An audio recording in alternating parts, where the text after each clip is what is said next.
너무 예쁜데 저기? 후미진 뒷골목, 재개발로 쓰러져 버린 도심의 틈새, 편의를 다하고 버려진 쓰레기.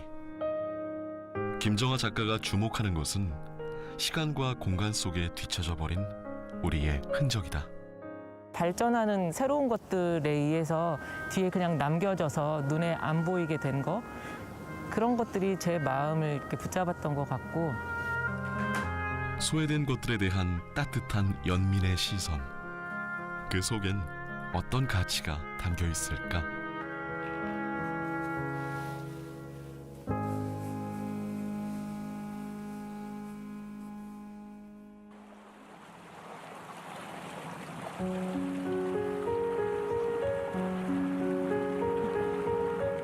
김정아 화가의 작업 원천은 바다.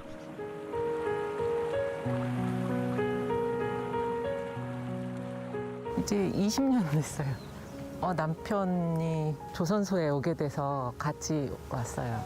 어려서부터 계속 도시에서만 살아서 항상 이렇게 수직선이 강조된 수직선만 보고 이렇게 꽉꽉 차 있는 데 있다가 넓은데 아무것도 없다니 막 이런 기분? 이곳에 정착해 해를 거듭할수록 아름다운 바다보다는 그 이면이 보였고, 그때부터 그녀는 아픈 바다를 담아왔다. 이 작업은 3년 동안 낚시 쓰레기랑 납지지대를 모아서 해녀분들이 쓰는 납추랑 모아서 작업한 거였어요. 그러니까 제가 본 거는 그 고니들이 납추를 목에 삼켜서 죽어가는 모습 사진 같은 걸 봤었어요. 그래서 그거에 관한 작업을 한 거예요. 우리들이 버린 쓰레기로 인해서 죽어가는 그 고니의 모습이 우리의 모습이다, 우리의 모습이 될 수 있다라는 얘기예요. 낚시를 하지 않으면 잘 모르는 경우가 많은데 바위 위에서 낚시를 할 때 낚싯대를 고정시키기 위해서 납덩이를 녹여서 바위 틈에 끼우고 거기다 낚싯대를 고정시킨다고 하거든요. 근데 그걸 낚시 끝나면 다 그냥 그 자리에 두고 가시는 거죠. 그러면 그것들이 이제 물에 녹게 되고 껴있는 거 잘 빠지지도 않아서 몇 시간씩 거기 바위에 매달려서 그걸 빼고 하셨다 그러거든요. 갖가지 바다 쓰레기의 사연이 담긴 작품들. 쓰레기의 최종 종착지가 화폭인 것을 다행으로 여겨야 할까?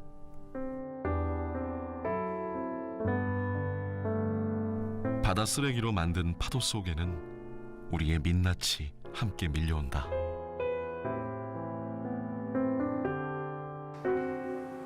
더 이상 어머니의 향수를 찾을 수 없는 국민 생선 고등어.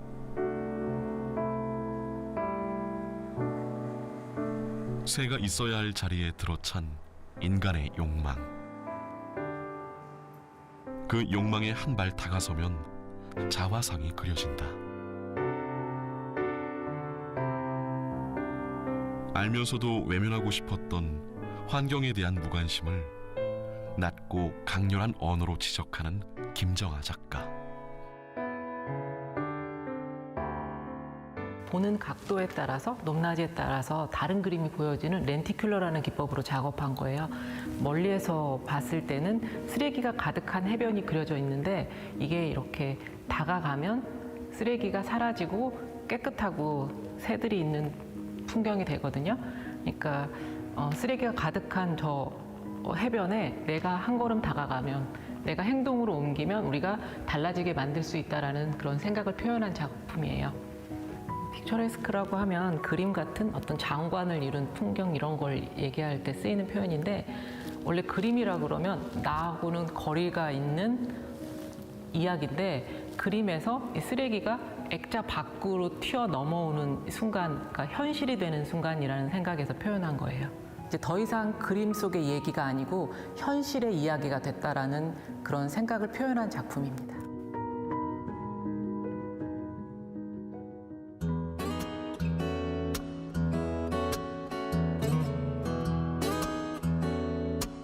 쫄래쫄래 따라다녀. 안녕하세요. 두 번째 보니까 편하네. 쓰레기 줍기가 일상이 된 나들이. 방학을 맞은 딸도 오랜만에 함께 바다를 찾았다.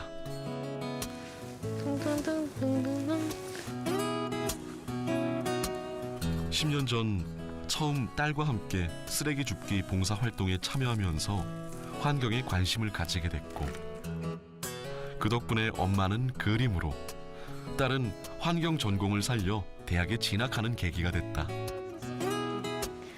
바다 쓰레기를 줍고 분류해서 뭐 규칙도 찾고 이런 활동이 재밌다 보니까, 그리고 또 앞으로 바다 쓰레기 문제를 더 잘 해결하고 싶으니까 관련 연구도 할 수 있고 뭐 관련된 내용을 더 많이 배우는, 조금 더 깊이 있게 배우는 학과를 선택해서 지원을 하게 됐죠. 진짜 쓰레기가 많다. 그러니까 주워도 큰 쓰레기들은 한눈에 보이지만 작은 쓰레기들은 진짜 들여다봐야지만 보이잖아요. 그래서 계속 줍다 보면 와, 진짜 쓰레기가 끝도 없구나 이런 생각을 하게 되죠. 엄마는 엄마가 잘하고 엄마가 좋아하는 활동으로 이 해결에 도움이 되는 활동을 찾은 것 같아서 진짜 좋고요. 작품 구상을 하고 이제 작품 구상 내용을 저한테 말씀을 해주시거든요. 그런 얘기를 할 때 엄마가 행복해 보이는 게 보기가 너무 좋아요. 쓰임을 다해 인간으로부터 버려진 산업물들의 종착지는 언제나 바다. 욕망에 부푼 바다에서 화가는 빛바랜 보석을 건진다. 근데 여기 약간 뾰족한 거 있다, 이렇게. 조심해, 이거 찔린다. 이게 저기 낚시하는 데 있어가지고 여기 이게 왔네. 얘네로 바닷속에 물고기들 만들면 너무 재밌겠다. 그치? 신난다. 죽다가 뭔가 이렇게 얘기가 떠오르거나 상상력을 자극하는 것들이 생기면 거기서 또 다른 아이디어가 나오기는 해요. 오늘처럼 이제 미끼를 발견했을 때 그게 이렇게 바닷속 풍경을 만들면 재밌겠다. 가짜 물고기들인데 걔네들이 풍경을 만들면 재밌겠다라는 아이디어가 떠올랐을 때 그때야 뭐 하나하나 걔네 자체가 이용이 될 것 같고요. 그녀의 화폭 속에서 유리 조각은 바닷물이 되고 병뚜껑은 조개 품은 바위가 된다. 그 위에 부서지는 스티로폼 물보라. 플라스틱 쓰레기가 가장 심각하다고 생각해요. 뭐 스티로폼은 플라스틱이 아니라고 생각할지 모르지만 그것도 플라스틱의 일종이고 비닐 뭐 다 플라스틱인데, 네, 그것들이 이렇게 눈에 보이는 거 큰 덩어리가 있어서 주울 수 있는 건 사실 그렇게 또 훨씬 나은데 그게 잘게 부서져서 아주 미세하게 돼서 이제 뭐 플랑크톤도 먹게 되고 그렇게 해서 점점 뭐 먹이사슬에 의해서 우리가 먹게 되잖아요. 또 그러면 이제 뇌 신경 전달 물질에까지 영향 끼치고 그렇게 되는 거라 가장 심각한 거는 플라스틱 쓰레기라고 생각을 하고. 쓰레기로 인해 날개가 꺾인 바다새. 현장에선 이렇게 예기치 않은 순간도 종종 맞는다. 아, 저거 줄 걸린 건가? 어떡하지? 어떻게 해야 되지? 네, 선배님. 네, 여기 바닷가 쓰레기 주우러 왔는데 갈매기가 그 줄에 발이 걸려가지고 되게 힘들어하고 있는데 어떻게 해야 돼요? 어떡해. 기쁘고 좋은 일 있을 때 좋은 마음으로 풍선 날렸는데 그게 날아가다가 이제 공중에서 터지고 떨어지면 그게 바다에 떨어져서 물속에 들어가면 이제 색도 바래고 하면 걔네들이 해파리처럼 보인대요. 그러면 이제 해양 생물들이 그걸 먹게 되고 바다거북 같은 경우 이렇게 목에 돌기 때문에 먹은 걸 다시 뱉어낼 수가 없다고 하거든요. 그래서 이제 그게 몸 안에 쌓이고 또 그 풍선 줄 같은 게 목을 감거나 뭐 신체 일부를 감으면 사람처럼 이렇게 풀어낼 수가 없으니까 그런 피해들이 있고 해서. 수확은 늘 풍성하다. 화가의 재료도 무한대. 하지만 어쩐지 밀려오는 씁쓸함. 오늘같이 이렇게 다양한 쓰레기를 마음에 드는 쓰레기 많이 줍는 날이 이렇게 많지는 않아요. 지지난주에 작업하려고 주우러 왔었는데 그때 정말 깨끗했거든요. 그래서 바다 파도도 치고 너무 멋있는데 뭔가 쓰레기가 없어서 좋은 건지 아쉬운 건지 그랬던 적도 있고요. 빛바랜 색과 볼품없는 형태는 작가의 상상력을 자극한다. 비슷한 쓰레기라도 그녀의 손에 놓이면 재료의 가치는 달라진다. 플라스틱 쓰레기를 좋아하는 게 바닷가에서 햇빛 받고 오랜 시간 동안 있고 닳아서 얘네가 색이 많이 달라진 채로 이렇게 바다에 놓여 있는 걸 주울 때 동그만히 앉아 있는 그 꼬마애를 보는 것 같은 기분이 들거든요. 얘네들은 그냥 무슨 색이라고 딱 말할 수 없는 한 가지 이름으로 말할 수 있는 색이 아닌 굉장히 많은 색이 있거든요. 공장에서 사람이 만든 게 아니고 햇빛이랑 시간이 거기다가 사람이 만든 거에다 이렇게 더해져서 바람, 뭐 소금 다 더해져서 이런 색이 됐다고 생각하면 더 약간 가슴 설레는 색깔인 것 같아요.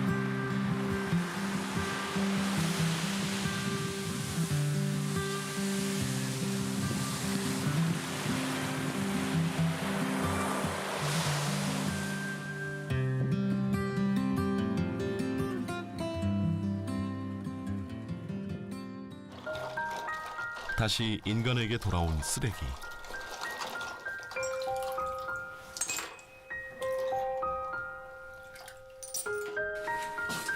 소금기를 버리고 이제 사연을 품을 시간을 기다린다.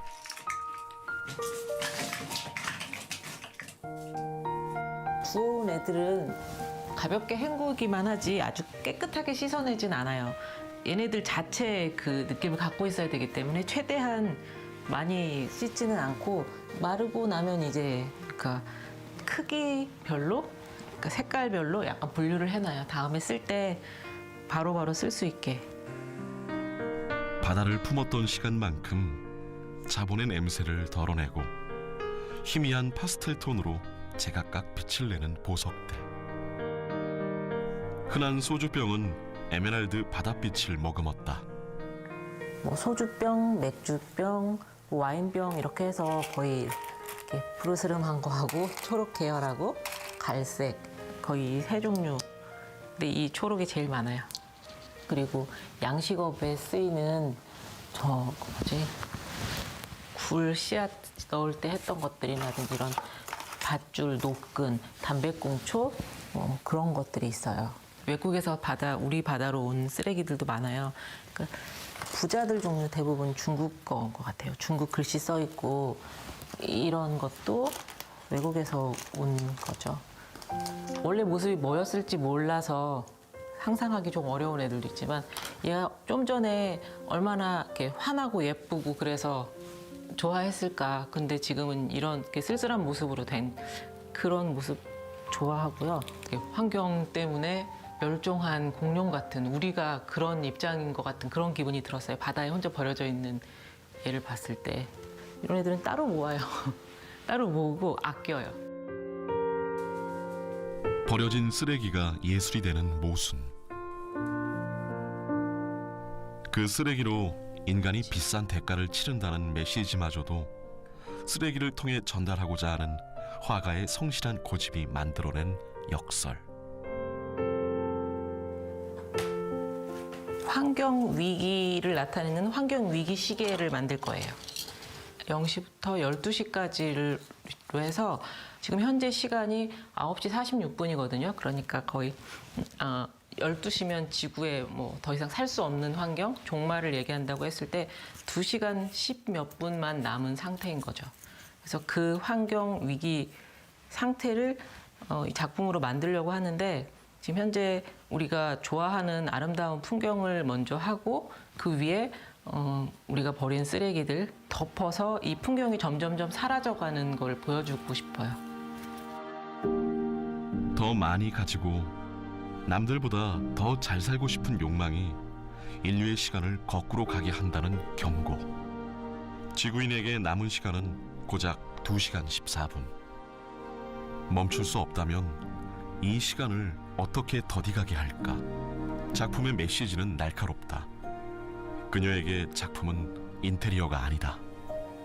많이 접해보지 않은 분들은 보시고 이런 거 왜 하냐고 물어보시는 분도 계시고 그래서 처음엔 좀 이렇게 그림 보이는 게 마음에 좀 걸리고 그랬던 적도 있었는데 밥 먹고 사는 것처럼 그냥 그림을 그리는 거예요. 그래서 제가 세상 살면서 느낀 거, 이야기하는 거, 제가 제 내면에 대해서 계속 고민하고 그런 작업을 해나가는 거거든요. 그래서 그림을 그리면서 저는 더 성장하고 저다워지고 저를 알아가고 그림이 저한테 준 게 너무 많기 때문에 우리의 그 위기 상황 같은 걸 제 작품을 보고 이렇게 와 닿고 그래서 내가 뭘 해야 되겠구나 나 이대로 있으면 안 되겠구나라는 생각을 해서 변화가 생겼으면 좋겠다고 생각해요.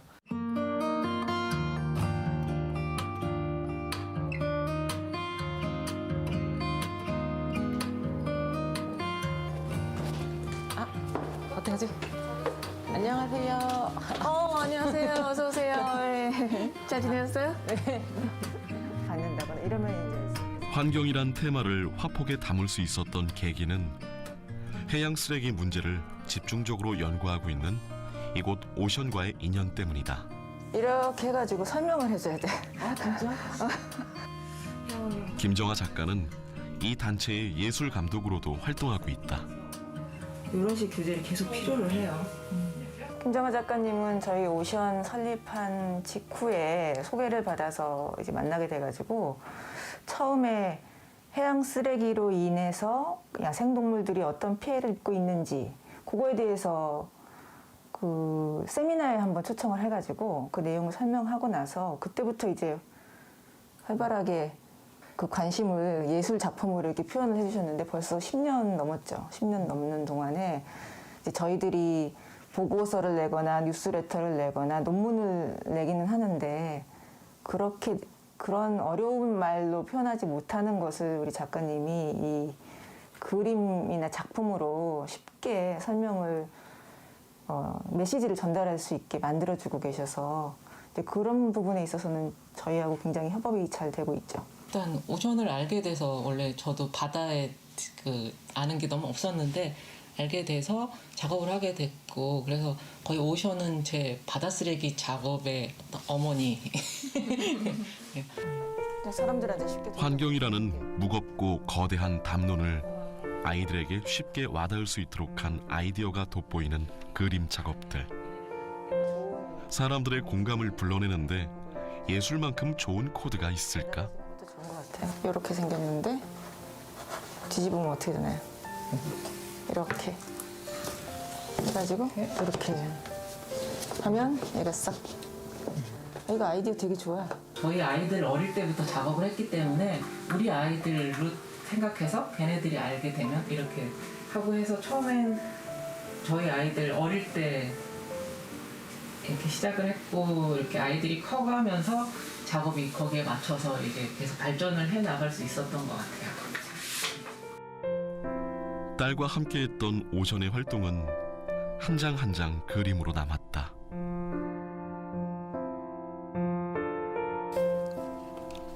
바다를 거닐면서 딸과 나눴던 환경 이야기를 이번엔 그림책으로 엮을 계획이다.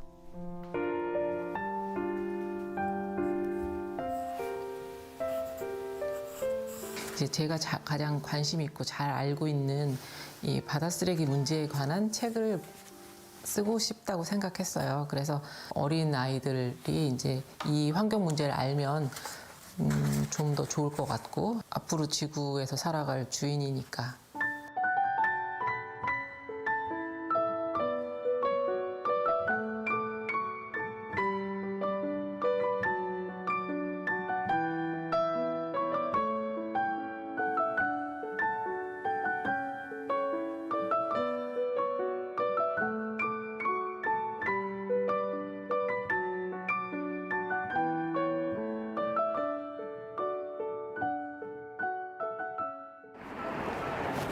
저것도 예쁘다.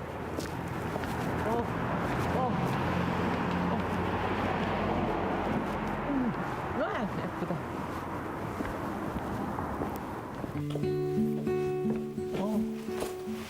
오, 여기 한 번만. 쓰레기를 쫓다 보니 어느새 도시의 그늘 속에 와 있다. 바다 아리에서 확장된 낡음의 시선. 작가는 늙어버린 집 담벼락에서 어떤 사연을 읽었을까? 그림자까지. 여기는 이렇게 현실의 공간 같은데 이거 같은 페인트로 그러니까 질감도 굉장히 동떨어진 반짝반짝한 질감에 한 가지 색깔로 칠해버려서 명암만 남아있는 이게 굉장히 여기랑 다른 차원처럼 느껴져서 보면 너무 재밌는 것 같아요. 사물에 대한 정서적 체험은 스스로 탐색하고 이해하는 화가의 자각이다.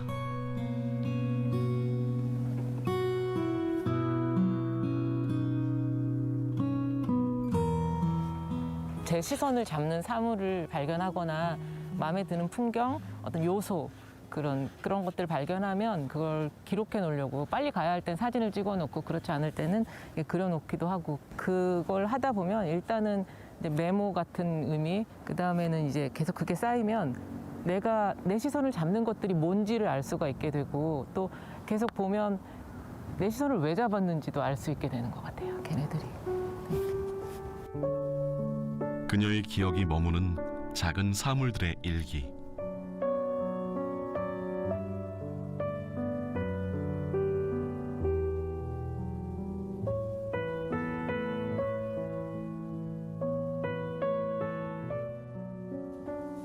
나무에 걸린 빨간 풍선.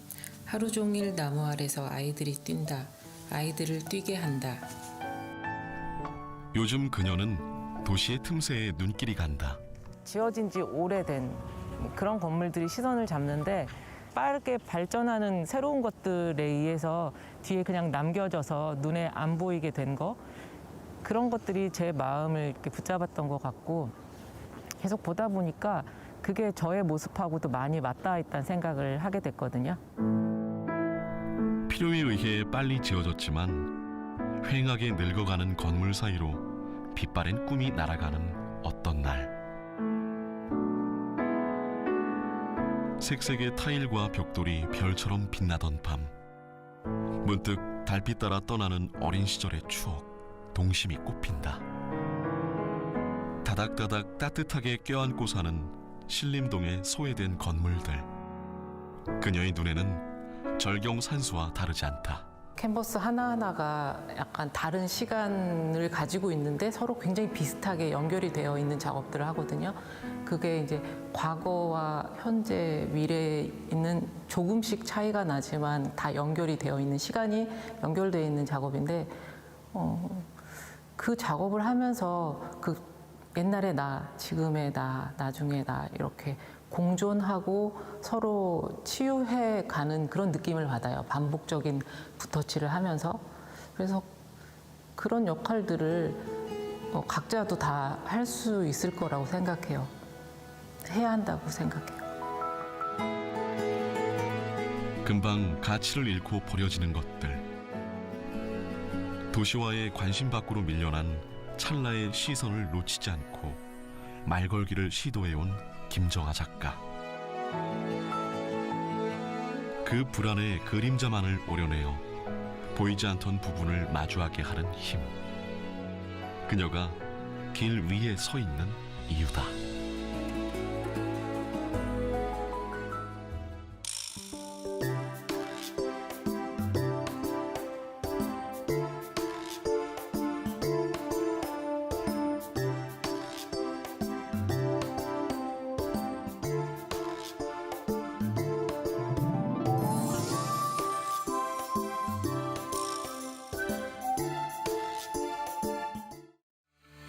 밀려드는 미세 플라스틱과 해양 쓰레기에 괴로워하는 해양 생물들.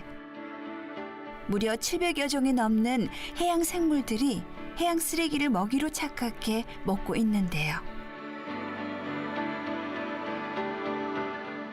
이제 더 이상 두고 볼 수만은 없습니다.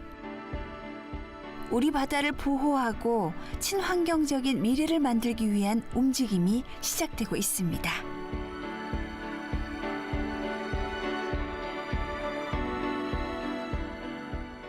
매년 문제가 되고 있는 해양 쓰레기. 문제를 해결하고 극복해 나가기 위한 노력들이 이루어지고 있습니다. 그중 하나의 대안점으로 떠오르고 있는 업사이클링. 버려진 쓰레기를 새로운 용도의 제품으로 재탄생시키는 건데요. 완도 노화도에서 전복을 이용한 업사이클링 사업이 시작됐다고 합니다. 어떤 과정을 거쳐 어떤 제품으로 재활용되는지 함께 들여다볼까요? 전남 완도의 노화도, 전복의 메카라고 불릴 정도로 많은 전복이 생산되는 곳인데요. 최근 이곳의 주민들에게 새로운 골칫거리가 생겼습니다. 최근 들어 문제가 더욱 심각해졌다는데요.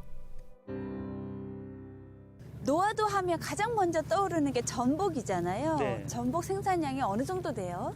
우리 전복 생산량이 노화가 전국의 70%를 차지하고 있거든요. 우와. 그 중에서도 노화읍이 한 40% 정도는 생산을 하고 있습니다. 아, 그래요? 네. 대부분 전복은 껍질째 그대로 이렇게 출하되잖아요. 네. 그리고 이제 판매가 되는데 껍질이 여기에 쌓일 이유가 있을까요? 아, 우리가 그 예전에는 그 자연재해로 인해 네. 피해가 많이 없었는데 요즘은 고수온 때문에 전복이 아. 똑같은 양을 키워도 많이 죽습니다. 폐산. 예, 폐사가 예전보다는 좀 많이 나오다 그렇게나 보니까 많이요? 예, 그런 폐사들 네. 이제 우리가 바다에다가 버리면 해양 오염이 돼서 그렇죠. 한 곳에 가지고 와서 네. 이제 저장 시설을 했었는데 환경의 변화 등으로 폐사하는 전복이 늘면서 쌓여가는 전복 껍데기가 새로운 해양 쓰레기로 떠오르고 있습니다.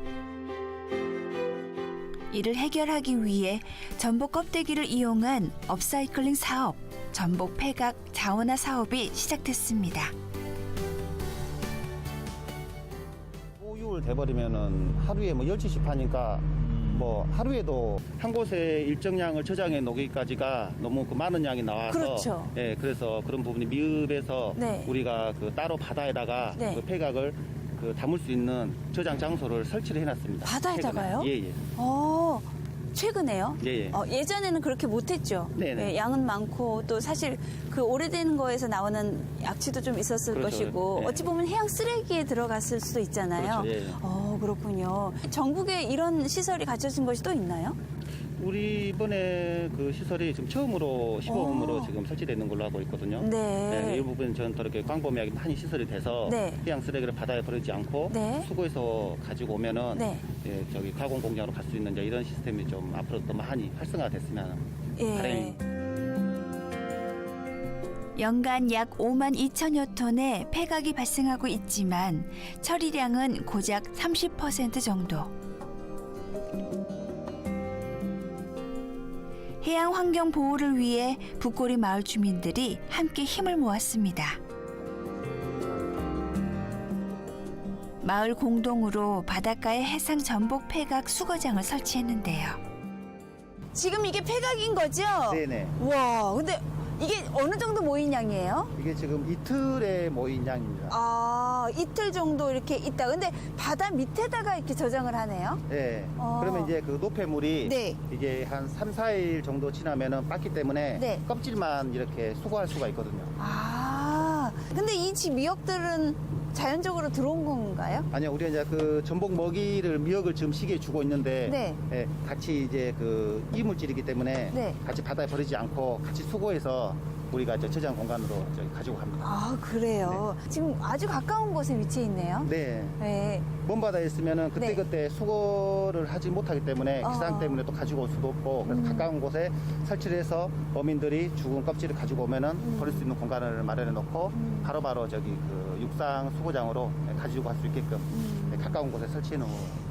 지금처럼 이렇게 현대식 시스템이 구축되지 않았을 때 네. 과거에는 어떻게 했어요? 과거에는 우리가 그 물이 빠지면은 네. 우리가 저기 우리 바닷가 안쪽에 네. 우리가 그 부어놨다가 물이 빠지면은 네. 할머니나 어머님들이 이렇게 주워서 예, 껍질만 따로 분리해서 일일이. 예, 일일이 그 손작업으로 해서 가지고 와서 이 껍질을 가지고 이제 가공을 한다는 얘기죠? 네네. 말 그대로 진짜 지금 안에 내용물이 한 개도 없어요. 네. 아주 깨끗하게 불순물들이 다 제거가 자연적으로, 그죠? 네. 예. 이것도 굉장히 중요하네요. 네. 이게 만약에 불순물이 있으면 어떻게 돼요? 있으면은 이게 그 여름 때 되면은 악취가 예, 너무 심하게 나거든요. 예, 그래서 가까이 가지 못할 정도로 네. 너무 그 악취가 심각합니다. 이렇게 모인 전복 껍데기는 3일에서 4일 동안 해상 전복 폐각 수거장에 저장되는데요. 조류로 인해 자연적으로 전복 껍데기 안에 이물질이 씻겨 나간 뒤 육지로 이동되어집니다.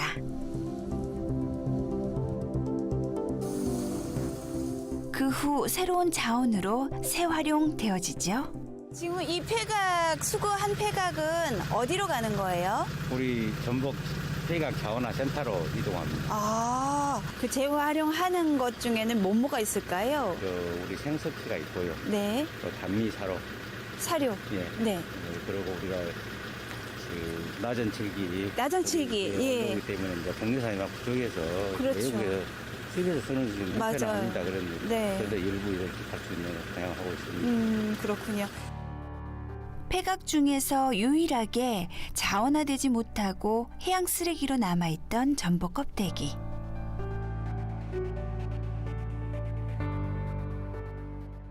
바다에 가라앉아 있던 수십 년의 세월이 쌓인 전복 껍데기가 이젠 전복 폐각 자원화 센터를 통해 새로운 자원으로 재탄생되어지고 있습니다.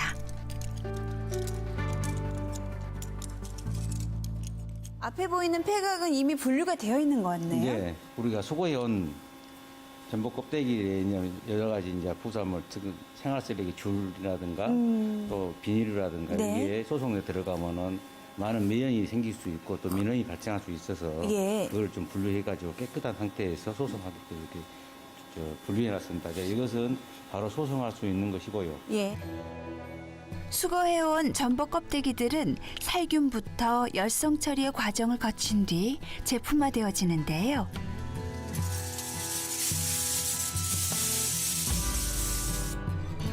천도 이상에서 소송되어져 일반 제품부터 고효율 제품까지 생산이 가능합니다. 그동안 만날 수 없었던 전복 껍데기의 새로운 변신이 시작되고 있습니다. 이쪽에 있는 것은 우리가 1000도씨 이상에서 네. 소송하는 그 칼슘이고요. 칼슘. 그리고 이것은 600도씨에서 우리가 소송한 네.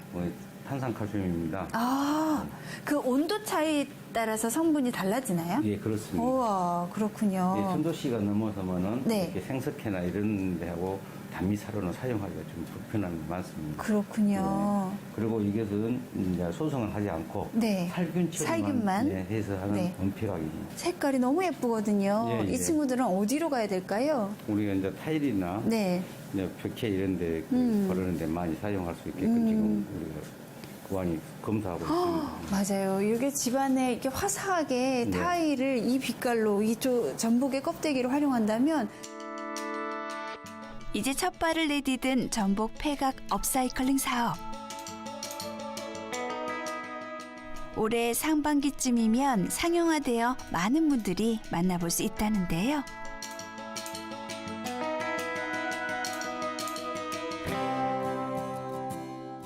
바다에 가라앉아 빛을 잃어가던 전복 껍데기가 이제는 재활용되어 새로운 빛을 내고 있습니다. 해양 쓰레기 하면 많은 분들이 페트병이나 플라스틱과 같은 쓰레기들을 생각하실 텐데 이제는 더 넓은 관점으로 해양 오염을 바라봐야 하지 않나 하는 생각이 드네요. 미세 플라스틱의 주범이자 해양 오염 물질로 급부상한 스티로폼 부표. 스티로폼 부표가 재활용되고 있다는 소식을 듣고 통영을 찾았습니다.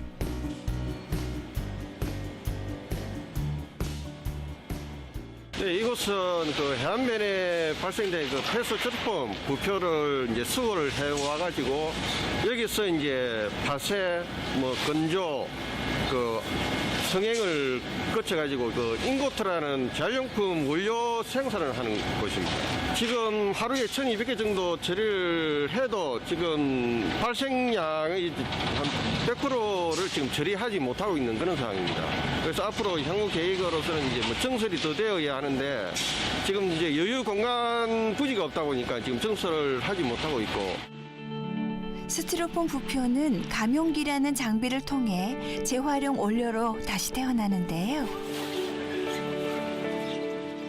스티로폼에 바닷물이 묻어있는 데다 크기가 크기 때문에 거쳐야 할 과정이 한두 개가 아닙니다.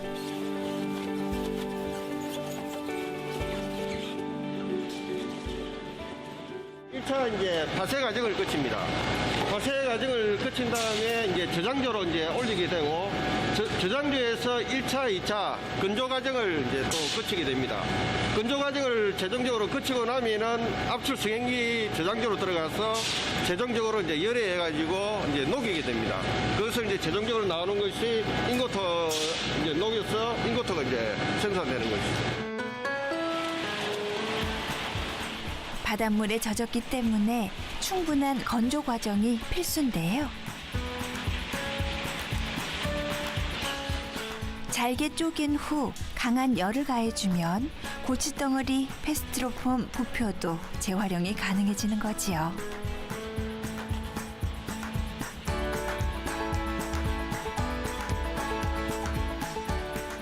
업체에서 가져가서 우리 일상생활에 필요한 여러 가지 플라스틱 제품이라든지 뭐 사진 액자 틀이라든지 그런 데 사용하는 걸로 알고 있습니다. 울산에서도 반가운 소식이 들렸는데요. 하루 약 70척의 선박이 입항하는 울산항. 선박에서 나오는 플라스틱을 재활용하는 선박 업사이클링이 이루어지고 있답니다. 국내 선사뿐만 아니라 해외 선사들도 많이 이제 입출항이 하고 있는 항만입니다. 그러다 보니까 그 선박에서도 이제 선원들이 생활하는 곳이다 보니 이런 업사이클링이 되는 페트병, 이런 생수병들이 많이 나오고 있었습니다. 이제 그런 부분들을 이제 업사이클링 통해서 새로운 가치를 만들어내기 위해 가지고 이런 선박 업사이클링 사업을 시작하게 되었습니다. 재활용의 사각지대였던 선박에서 버려지는 생수병을 업사이클링에 활용하기로 한 건데요. 쉽지만은 않았습니다. 플라스틱을 수거하는 것부터 병에 붙은 라벨지를 일일이 떼어내고 재활용이 가능한 상태로 분리하고 분류해내길 수차례.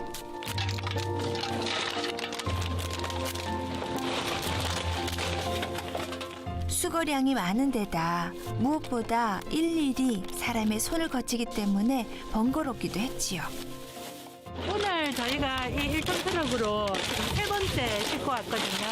하루에 울산항에서 한 3톤 정도 나옵니다. 저희가 여기서 완벽하게 다 분류를 하고 비닐이랑 페트, 병뚜껑 이런 걸 다 분리해서 일터라는 사회적 기업에 가져가면 거기서 이제 압축해서 녹여서 이제 플라스틱 제품을 만드는 거예요. 선박 업사이클링을 세계 최초로 시도한 울산항만공사의 야심찬 프로젝트. 버려지기 일쑤였던 플라스틱 생수병이 과연 어떻게 변신할지 궁금합니다.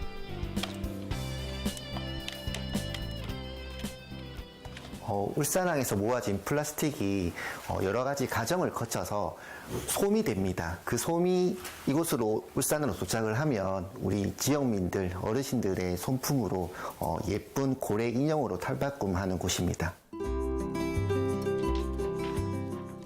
업사이클링을 위해 다양한 디자인 시안을 만들고 바다 생물을 보호하기 위한 메시지도 담아내기 위해 노력하고 있답니다. 울산의 지역의 특성상 고래가 유명하고요. 이 고래가 재작년부터였었던 것 같아요.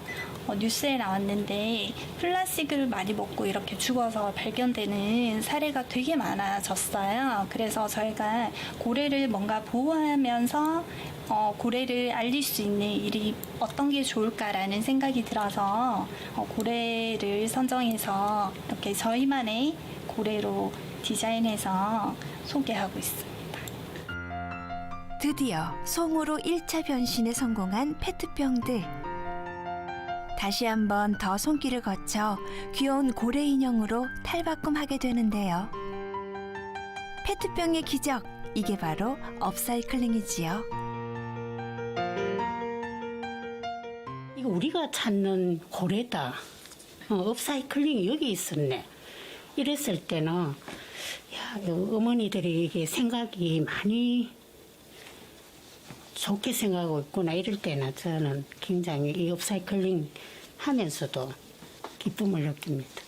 이렇게 해양에서 아파하고 있는 생태계의 모습들을 사실 그냥 지나치기 쉽잖아요, 요즘에. 근데 저희가 이렇게 많이 홍보하고 알리게 되면서 조금 더 사람들이 관심을 많이 가져주셔서 그 경각심을 조금 더 일깨워주지 않을까라는 생각이 들었습니다.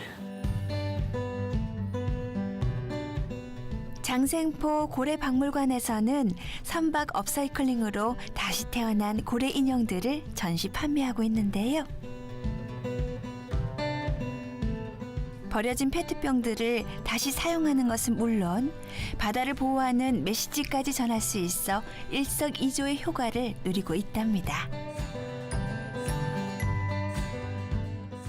처음에는 좀 생소하게 이게 뭐지 하고 궁금해하는 반응인데 이제 저희가 설명을 통해서 어떤 상품인지에 대해서 설명을 해드리면은 거기에 대해서 되게 관심을 많이 가지고 있어요. 그래서 환경에 대해서 관심을 좀 많이 가지게 되는 것 같아서 좋은 것 같습니다. 또한 일반 시민들도 누구나 관심을 갖고 업사이클링에 동참할 수 있도록 다양한 시도를 하고 있는데요. 페트병 수거부터 고래 인형 만들기까지 체험도 진행하고 있습니다.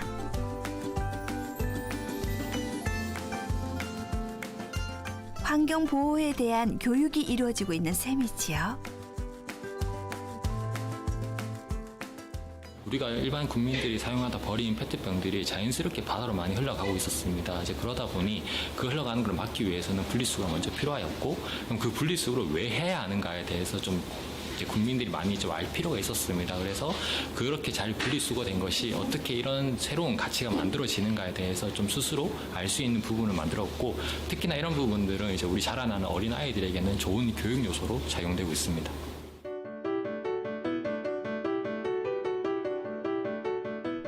통영 수산과학관을 찾았습니다. 아름다운 조형물이 반겨주었는데요. 자세히 들여다보니 익숙한 재료들이었습니다. 이 작품은 통영에서 나는 굴을 이용해서 만든 작품입니다. 보통 통영에서 나는 굴을 이렇게 먹고 나면 자연스럽게 쓰레기로 버려지기 마련인데요. 이거를 이제 거대 물고기로 이렇게 승화시킨 모양입니다. 작가의 상상력을 담은 작품들로 가득했는데요. 물고기 뱃속에서 해양 쓰레기가 발견된다는 이 작품은 지금으로부터 10년 전 오로지 작가의 상상으로 탄생했답니다.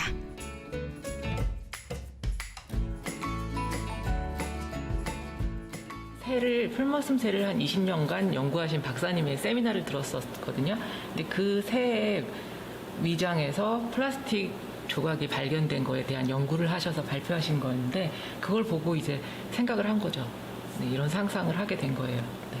이렇게 해서 미세 플라스틱 섭취하고 플랑크톤이 먹고 그 위에 생물들이 먹어서 먹이사슬 최상위에 있는 우리가 직접 먹게 된 거라 눈에 이렇게 보이지 않더라도 먹고 있는 게 현실이죠.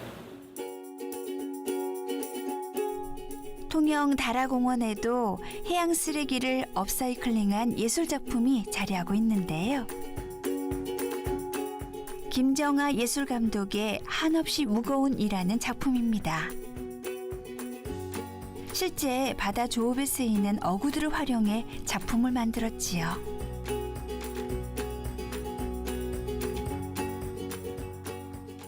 낚시할 때 나오는 낚시 납수나 지지대, 그리고 또 해녀분들 물에 들어갈 때 몸에 달고 들어가시던 그런 납 덩어리 같은 거를 이 한려해상국립공원 분들이 이거를 다 절벽에 매달려서 다 그걸 수거를 하셨거든요. 되게 힘들게 몇 시간씩 걸려서 그걸로 저한테 이렇게 작업을 해달라, 조형물로 제작해줬으면 좋겠다고 가지고 오셨었어요. 그래서 작업을 한 거고.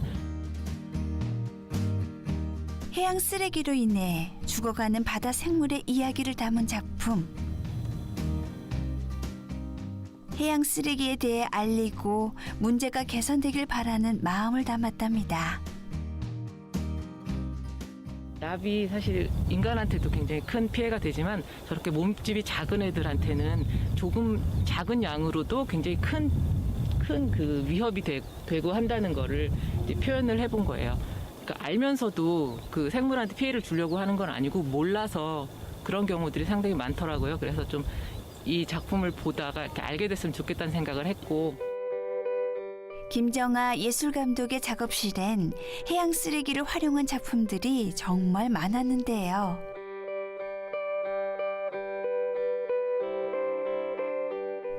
해양 쓰레기 문제에 꾸준히 관심을 갖고 해양 쓰레기의 심각성을 알리기 위해 10년 넘게 작품 활동을 이어나가고 있답니다.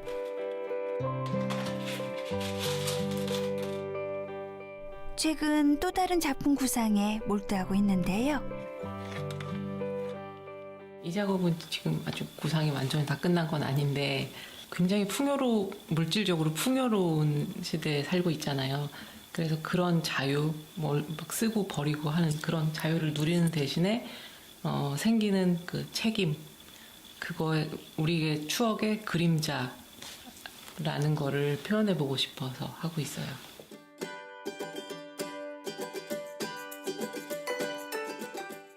김정아 예술감독을 통해 업사이클링된 해양 쓰레기 작품들. 그녀는 우리 바다를 지키기 위해 해양 쓰레기 작품을 통해 해양 쓰레기와 해양 오염에 대한 메시지를 전하고 있습니다.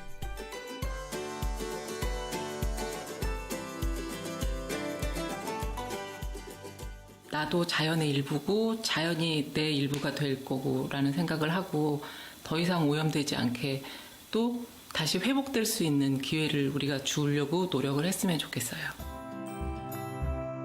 전남 완도에 위치한 완도문화원. 이곳에서도 해양 업사이클링과 관련된 사업이 진행되고 있는데요. 바로 해양 쓰레기 제로화를 이루기 위한 업사이클링 작품을 제작하고 있습니다. 최근 눈길을 끄는 조형물이 전시됐는데요. 지금 뒤에 거북이가 보이는데 이 거북이가 해양 쓰레기 제로 업사이클링 작품이라고 되어 있네요. 네, 저희가 바다 쓰레기를 이제 수거하는 행사를 했어요. 네. 모아왔는데 그걸로 뭘 하나 만들어 볼까 해서 이제 거북이 2마리를 만들자 그래가지고 한번 만들어 봤어요. 아, 그래요? 네, 그물에 걸려가지고 이제 죽어가고 있는 거 이런 걸 보고 그러니까 이제 그런 것이 이제 머릿속에 있어가지고 이제 우리 회원들이 이렇게 이제 뭐 할까 했더니 또 일치됐어요. 그래서 하게 됐어요. 해양 환경 문제에 관심을 갖는 사람들의 뜻이 모여 제작된 작품.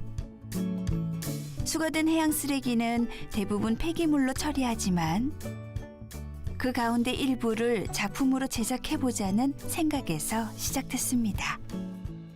바다 쓰레기를 줍다 보니까 중국 것도 있고 일본 것도 있고 우리나라 거는 더 많죠. 그쵸. 그리고 또 베트남 것도 있더라고요. 그래서 그걸로 또 이제 그 어차피 주워 왔는데 이거를 이제 여러 사람들한테 이제 알려서 이제 우리가 쓰레기를 덜 발생하고 또 덜 버리고. 해양 쓰레기의 문제는 안 쓰고 안 버리는 게 가장 먼저인데 안 쓸 수는 없으니 적게 쓰고 안 버리자.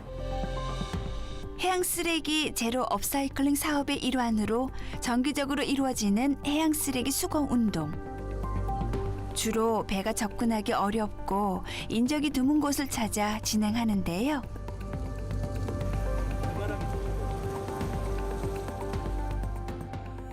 접근성이 떨어져 수거하기도 어렵고 또 그만큼 해양 쓰레기가 많이 쌓여 있기 때문이죠. 여기가 그 자연 바람에 이게 모이다 보니까 이쪽으로 모이게 된 거예요. 이제 바다에 떠다니는 게 한쪽으로 몰려서 그러다 이제 물이 빠지니까 이제 저 자리에 남아 있는 거죠.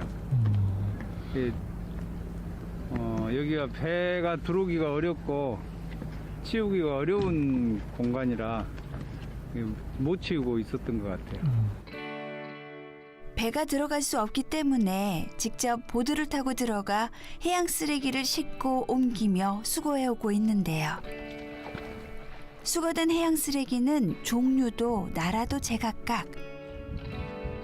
세계 각지에서 해양 쓰레기들이 모여들고 있습니다. 이런 해양 쓰레기들은 철저한 기준에 따라 분리되어지는데요.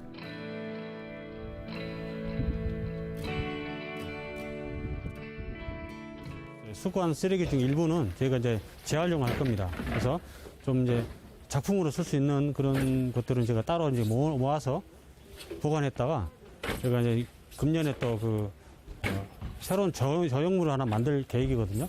거기에 지금 저희가 일부는 쓰고 나머지 것들은 이제 다 폐기물 업체에다가 이제 넘겨서 폐기물 처리하도록 이렇게. 완도 장보고 동상 앞에 설치된 고래 조형물. 바로 이 조형물이 버려진 해양 쓰레기로 제작된 또 하나의 작품입니다. 완도 문화원에 있는 거북이는 해양 쓰레기에 위협을 받는 육지 동물을, 이곳 고래는 해양 동물을 대표하지요. 어떤 의미에서 고래를 이렇게 제작하시게 된 거예요? 해양 쓰레기를 이제 업사이클링해서 네. 뭔가 이제 경각심을 일으켜주기 위해서 작품을 만들어야 되는데 도대체 이제 어떤 여러 가지 의견이 있었죠. 거북이, 뭐 어류, 이게 완도는 또 광어로 유명하니까 그렇죠. 광어. 그러다가 이제 고래를 최종적으로 저희가 이제 선택을 했습니다. 먹이를 한꺼번에 삼키는 고래는 해양 쓰레기의 가장 큰 피해자가 될 수밖에 없는데요. 쓰레기에 대한 경각심을 불러일으키기 위해 해양 쓰레기로 고통받는 고래 모습으로 제작했습니다. 지금 고래의 몸을 이루고 있는 것들이 지금 신발도 보이고요. 말 그대로 해양 쓰레기네요. 네, 이게 지금 그 페트병 네네. 마개입니다. 아, 뚜껑들이네요. 뚜껑이에요, 뚜껑. 아. 다 이렇게 활용한 겁니다. 그러네요. 이거 부피 아닙니까? 이거? 네네네네. 어구. 아이고, 어구들도 있고. 그리고 지금 뭐 이제 이 자체는 그물을 약간 묘사를 했습니다. 아, 그렇군요. 그물망처럼 네. 이렇게 돼 있고요. 네. 또 저희가 또 포인트 둔 거에 네. 고래가 지금 이 쓰레기를 지금 삼킨 겁니다. 이 아래. 아, 그래서 이게 쓰레기에 있는 아래. 거예요, 페트병이? 그렇습니다. 아. 생명의 보고인 바다를 병들게 하는 해양 쓰레기. 해양 쓰레기 문제를 극복하기 위한 새로운 걸음이 시작되었습니다. 대표적으로 업사이클링 사업을 통해 다양한 변화를 시도하고 있는데요. 이런 시도를 통해 해양 쓰레기 문제에 경각심을 느끼고 해양 쓰레기 줄이기에 적극 동참해 주셨으면 좋겠습니다.